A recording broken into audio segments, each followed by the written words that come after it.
하나님 앞에 나오지 못하고 비대면으로 예배드리는 사랑하는 우리 여러분들, 가정에 하나님께서 여러분들 마음을 크게 위로해 주시기를 주님의 이름으로 축원합니다. 자, 한 주간 동안에도 Only Jesus, 오직 예수의 이름으로 항상 선한 영향력을 끼치며 사신 여러분들을 주님의 이름으로 축복합니다. 지난주 동안에는 심령이 새롭게 돼서 하나님께 영광을 돌리고 썩지 않을 면류관을 얻기 위해 힘써 달려갈 길을 달리셨다면, 이번 주에는 성숙한 신앙인이 되셔서 교회를 소중히 여기시고 어려운 이웃을 구제하고 예수를 온몸으로 믿으며 사시기를 주님의 이름으로 축원합니다. 사도행전 2장 42절과 47절 사이는 오순절 다락방에 성령이 강림한 이야기, 그 이후에 초대교회의 그 은혜롭고 아름다운 모습이 기록되어 있습니다. 초대교회 성도들이 마음을 같이해서 모이기를 힘썼고 사도들의 가르침을 열정적으로 받았으며 그들 삶 속에 날마다 표적과 기사가 나타났다 그랬습니다. 자신들의 물질을 가지고 와서 가난한 사람들과 서로 나누었다고도 했습니다. 그리하여 구원받는 사람들이 날마다 그 수가 더해졌다고 했습니다. 저는 기도합니다. 우리 교회가 이 시대에서 이와 같은 교회가 되기를 축원합니다. 자, 그런데 여러분, 그토록 은혜롭고 이 아름다운 초대교회 안에도 시험은 있었습니다. 아나니아와 삽비라가 하나님을 속이고 같은 날 두 부부가 죽어 나가는 매우 충격적인 사건이 교회 안에서 발생하기도 했죠. 그뿐만이 아닙니다.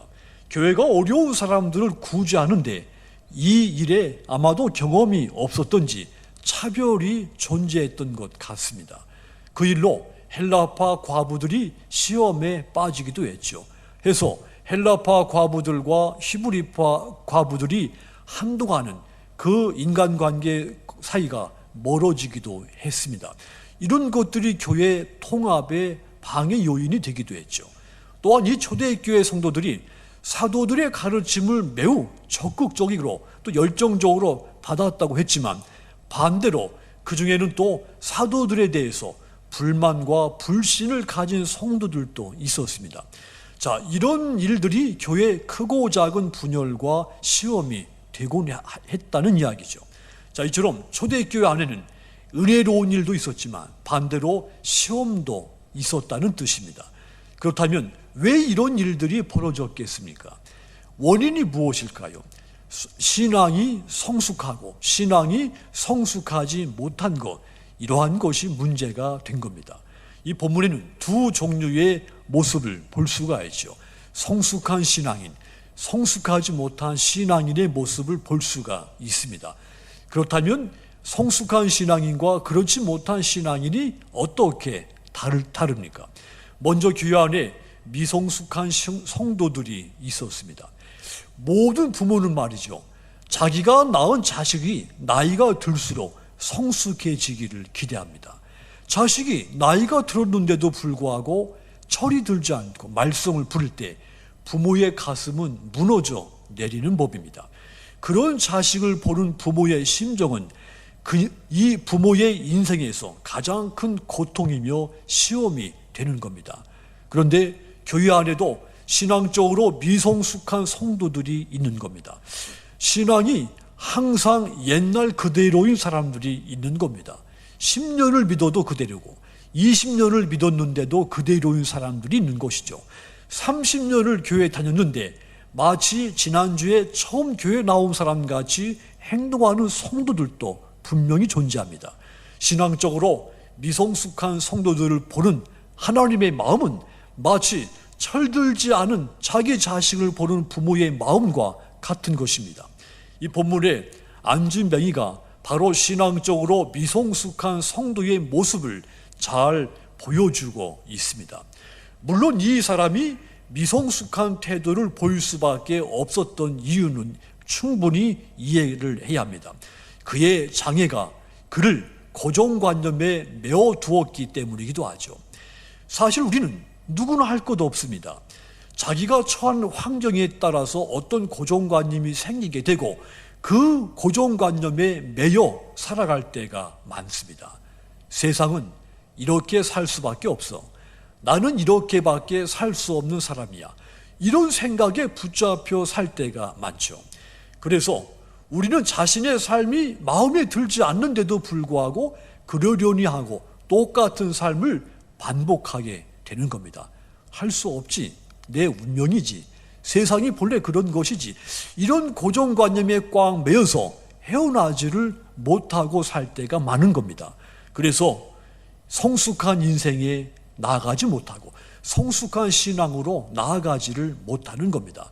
그렇다면 여러분, 미성숙한 성도들이 신앙생활을 어떻게 하겠습니까? 가장 먼저는 이 믿음이 성숙하지 못한 사람들은 항상 누군가에게 이끌려서 신앙생활을 합니다. 자발적으로 스스로 신앙생활을 하지 않고 억지로 끌려 신앙생활을 하죠. 스스로 말씀을 깨닫고 스스로 기도하여 응답을 받고 스스로 봉사해서 은혜 받을 생각을 하지 않습니다. 신앙생활을 하는데 목회자가 강제로 시켜서 하거나 남편이나 부인이 억지로 시켜서 하거나 자녀들이 간청해서 하거나 그렇죠. 한마디로 자신의 신앙이면서도 남에게 이끌려 신앙생활을 하는 사람들이 있는 겁니다. 성전 미문에 앉아있는 이 사람, 스스로 이곳에 오지를 못했습니다. 항상 주변 사람들의 손에 의해서 이끌려서 이곳에 앉혀졌습니다. 그는 다른 사람에게 이끌려서 하나님께 예배할 수 있는 가장 가까운 곳까지 왔습니다. 그런데 거기까지입니다. 스스로 하나님의 손길, 하나님의 이끄심을 갈망하지 않았습니다. 그냥 다른 사람들이 자기에게 베풀어줄 자선의 손길만 기다린 겁니다. 그래서 그의 삶과 신앙은 성숙해지지를 못하는 겁니다. 창세기 12장에 보면 아브라함이 하나님의 부르심을 받고 하나님의 손에 이끌려서 가나안 땅을 향해 나아갑니다. 하지만 이 조카 롯은 달랐죠. 아브라함과 함께 약속의 땅 가나안을 향해서 출발했지만 스스로 선택한 길이 아니었습니다. 삼촌인 아브라함에게 이끌려서 다니는 여정이었죠. 삼촌의 손에 이끌려 다니는 이 삶을 살았던 이 롯, 그의 신앙은 날이 가도 성장에 이르지 못했습니다. 그래서 끝내 그가 소망을 두었던 모든 것들 하루아침에 소돔섬과 함께 소멸되고 말았습니다. 성도 여러분, 우리는 모두 누군가의 손에 이끌려서 하나님 앞에 온 사람들입니다. 부모님이나 형제나 이웃, 친구들, 어떤 존재에 의해서든지 나를 이끌어 이 믿음의 자리에 앉혀 놓은 겁니다. 우리가 다른 사람의 도움으로 믿음의 자리에 나왔지만 이제는 나를 이끌었던 그 타인들의 손을 놓아야 되는 겁니다. 장로님이나 권사님, 집사님의 손을 놓고 하나님의 손을 붙잡고 하나님의 손이 이끄심을 받아야 되는 겁니다. 하나님의 손을 붙잡는 성도가 되셔서 스스로 예배하는 자리에 나오고 스스로 봉사의 자리에 나오는 성숙한 신앙인들이 다 되시기를 주님의 이름으로 축원합니다. 또한 이 미숙한 신앙이 성장하지 못한 성도의 특징은 교회에 나오기는 나오는데 교회 안에 깊이 들어가지를 않습니다. 언제나 교회 문 밖에 서성거리거나 기웃거립니다. 교회 주인이 되려고 하지 않고 손님이 되려고 하죠. 이런 사람을 우리는 주변의 신앙인, 변두리의 신앙, 경계인의 신앙인이라고 말할 수 있습니다. 하나님의 자녀인 것 같은데 하나님의 자녀로 살지를 않습니다. 그렇다고 세상 사람도 아닙니다. 즉 항상 영적인 주변인, 영적인 경계인으로 사는 겁니다. 이 본문의 안진뱅이를 보십시오. 그는 오랜 세월 동안 교회를 찾은 사람이었습니다. 그런데 그는 교회 안에 한 번도 들어가지를 못했습니다. 교회와 세상 그 경계선에 지금까지 살아온 겁니다. 그래서 그는 날마다 성전 가까이 있었지만 하나님을 만나지를 못한 것이죠. 교회 문 밖에 서서 한쪽 발은 세상에 한쪽 발은 교회에 걸치고 있다면 누구라도 하나님을 만날 수 없습니다. 하나님을 만나지 못한다면 그의 인생과 그의 신앙에는 어떤 변화, 어떤 성장도 찾아오지 않는 법입니다. 그러므로 사랑하는 성도 여러분, 변두리의 신앙인으로 살지 마십시오. 중심부의 신앙인으로 사시도록 부탁을 드립니다. 그리하여 하나님으로부터 내게 오는 크고 놀라운 변화를 체험하게 되시기를 주님의 이름으로 축원합니다. 또한 이 미숙한 성도들의 특징이 또 있습니다. 늘 타인의 도움만 받으려고 합니다. 평생 누군가의 도움을 힘을 힘입어 살려고만 하는 것이죠. 본문이 이 안진뱅이처럼 성전 문턱에 앉아서 구걸하는 삶을 늘 일평생을 살게 되는 거죠. 반대로 장성한 사람은 남에게 구걸하지 않습니다. 남의 도움을 받으려고도 하지 않습니다. 오히려 남을 돕고 나누고 헌신하려고 합니다.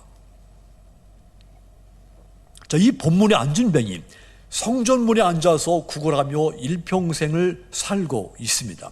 사실 장애를 가지고 태어나서 장애인으로 사는 것은 말할 수 없는 고통이 동반되죠. 누군가를 도울 수도 없고 나눌 수 있는 것도 매우 적습니다. 더군다나 중증 장애를 가지고 태어났다면 남의 도움이 없이는 생존할 수가 없는 것이 장애인의 현실이기도 하죠. 성전 문에 앉은 이 사람도 누군가를 돕고 싶었을 것입니다. 누군가를 돕지는 못할지라도 누군가에게 폐를 끼치지 않고 살고 싶은 그런 마음 이 사람에게도 가득히 있었을 겁니다. 그런데 그에게는 그러한 조건들이 갖춰져 있지를 못한 겁니다.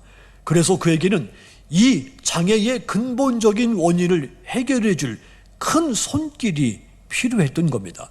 하지만 어느 누구도 그의 이 근본적인 문제를 해결해 줄 수 있는, 그의 문제의 깊은 곳을 만져줄 수 있는 그런 사람, 그런 존재는 그에게 나타나지 않았습니다.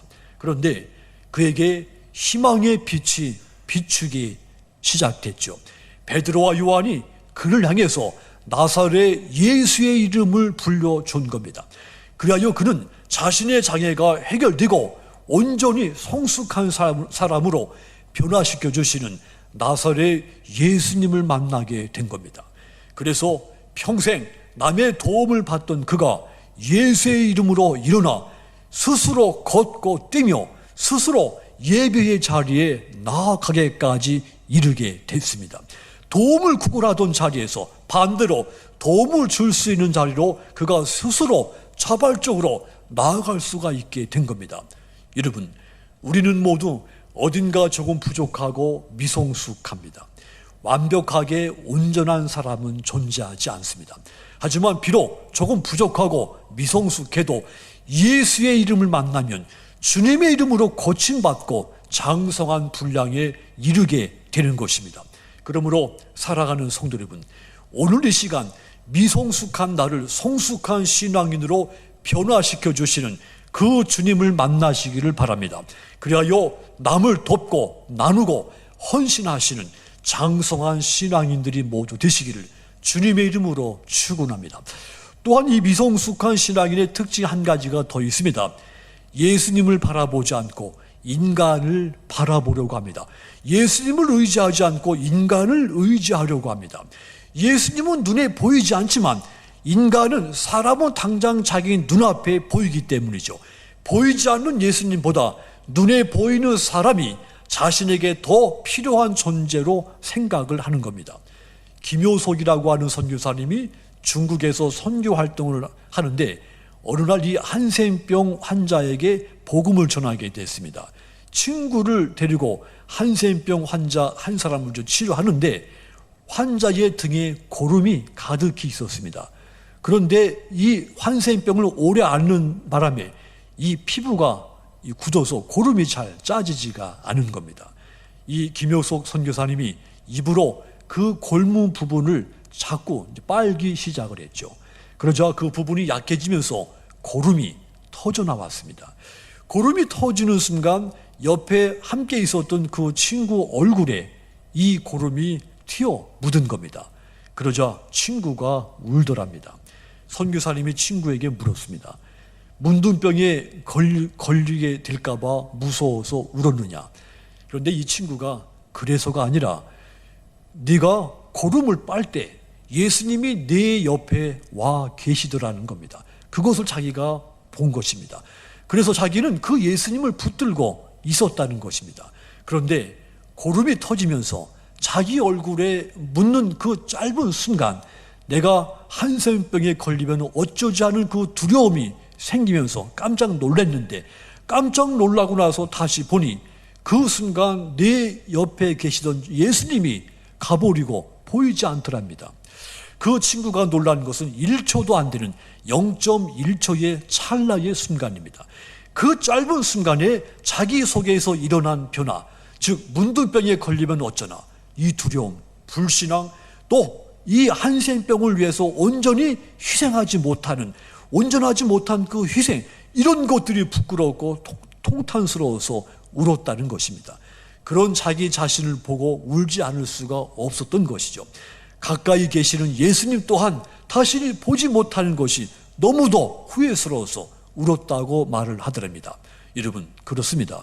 우리가 세상의 염려와 걱정에 사로잡히면 내 곁에 가장 가까이 계시는 주님을 볼 수가 없게 되는 겁니다.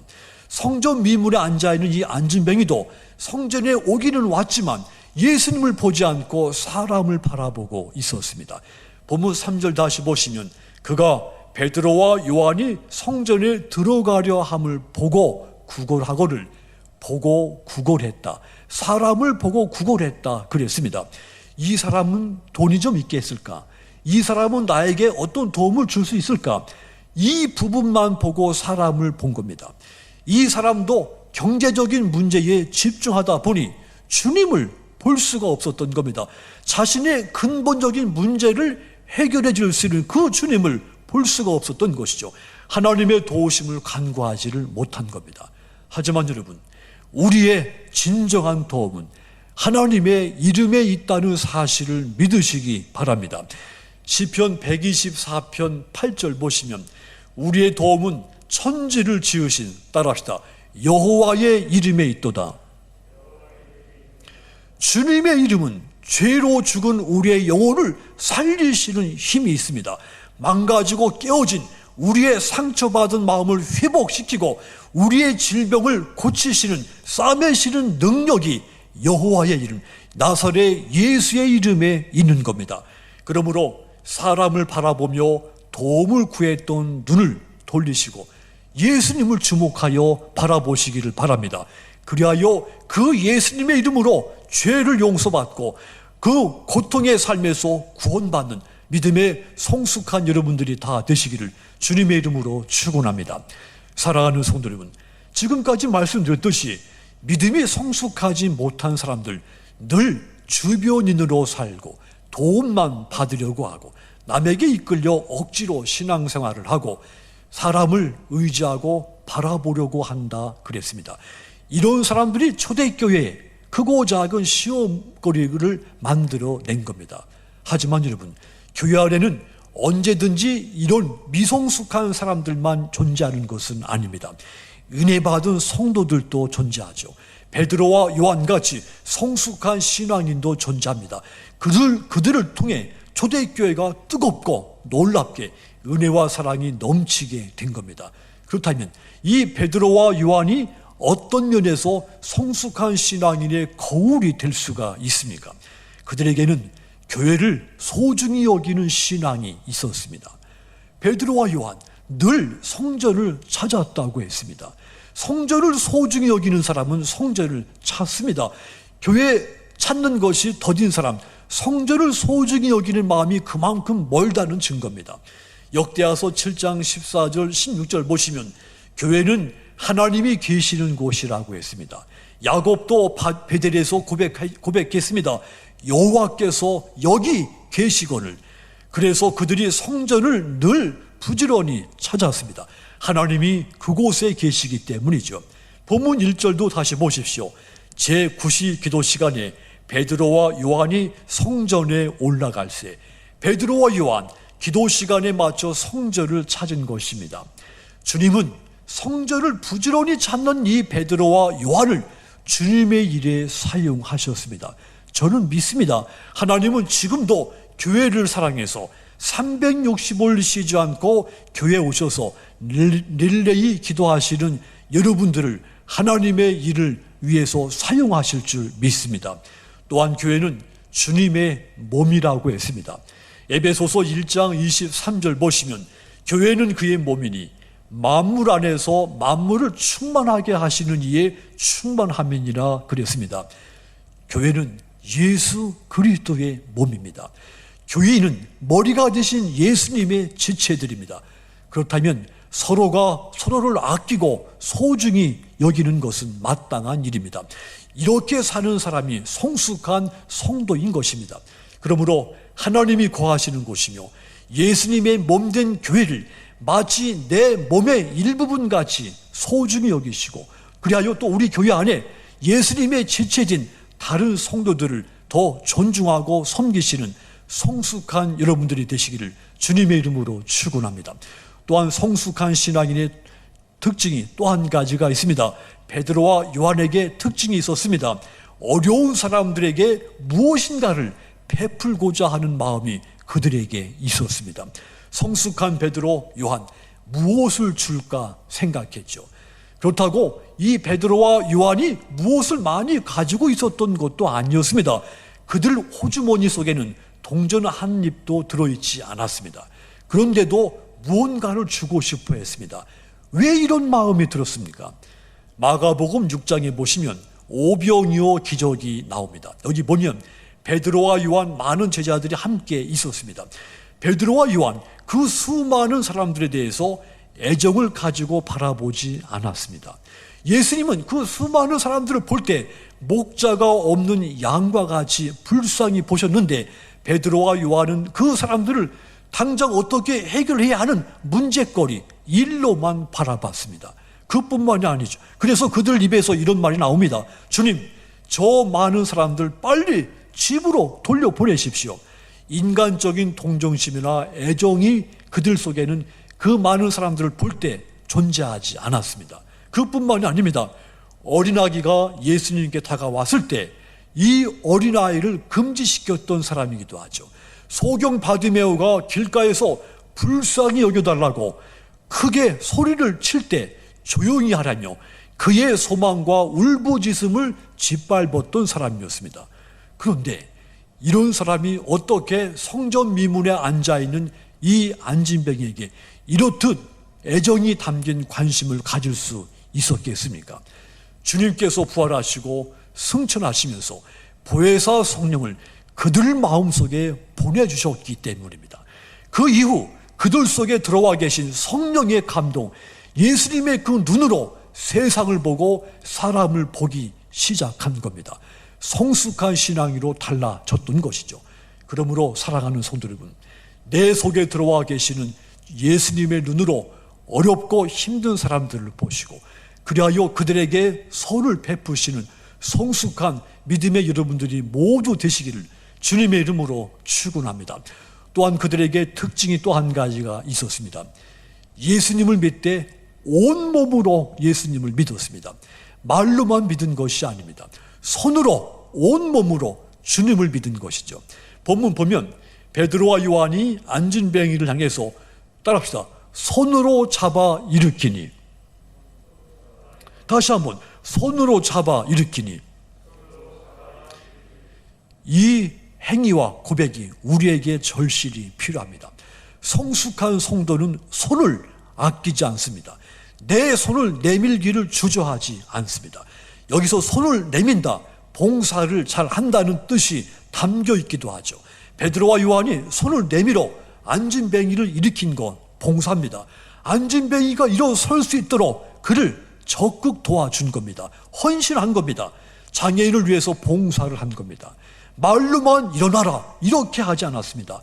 안진뱅이가 일어설 수 있도록 친절하게 은혜롭게 봉사를 한 겁니다. 예수님도 제자들의 발을 손수 씻었습니다. 내가 선생과 주가 되어 너희 발을 씻겼다. 그러므로 너희도 이렇게 행하라 말씀했습니다. 베드로와 요한 이 말씀에 순종했습니다. 사도가 되고 선생이 돼서 안진뱅이의 손을 잡아준 겁니다. 그랬을 때 안진뱅이가 벌떡 일어나는 기적이 일어난 겁니다. 성숙한 성도들은 말로 예수님을 믿지 않습니다. 손으로, 온몸으로 예수님을 믿습니다. 우리가 우리의 손을 주님께 드리면 우리의 손은 주님의 손이 됩니다. 하여 타인의 삶을 일으키는 역사를, 기적을 만들어냅니다. 그리고 교회를 더 은혜롭고 아름답게 만들어내는 겁니다. 우리의 손이 주님의 손이 돼서 말입니다. 우리 교회가 이 코로나 재난 속에서도 든든히 설 수 있었던 것, 은혜와 사랑이 가득 있게 된 것, 저는 압니다. 여러분들이 예수님을 믿되 말로만 믿지 않고 손으로, 온몸으로 믿고 있기 때문입니다. 여러분들이 손을 놀려 열심히 봉사하셨고 또 헌신했기 때문에 교회가 늘 은혜와 사랑이 넘치게 된 줄 저는 확신합니다. 바라기는 이 성숙한 신앙 뺏기지 말고 흔들리지 말고 세상 끝날까지 이 성숙한 신앙을 지속시키도록 주님의 이름으로 부탁을 드립니다. 사랑하는 성도 여러분, 교회 안에는 미성숙한 성도들이 있어서 교회가 그들로 인해 시험에 들기도 한다 했습니다. 2000년 전에 초대교회, 사도행전의 교회 안에도 그러했습니다. 항상 이들은 주변에 맴돌고 억지로 이끌려 신앙생활하고 도움만 받으려고 하고 예수님을 의지하지 않고 바라보지 않고 사람을 의지하고 바라보려고 한다 했습니다. 하지만 이 성숙한 신앙인 교회를 내 몸의 일부분같이 여기고 소중히 여기고 어려운 사람들에게 선을 베풀고 예수를 말로만 믿지 않고 손으로 온몸으로 믿는다 했습니다. 여러분 안에 있는 이 성숙한 믿음 빼앗기지 말고 흔들리지 말고 세상 끝날까지 이 성숙한 큰 신앙을 지키시기를 주님의 이름으로 축원합니다. 기도하겠습니다.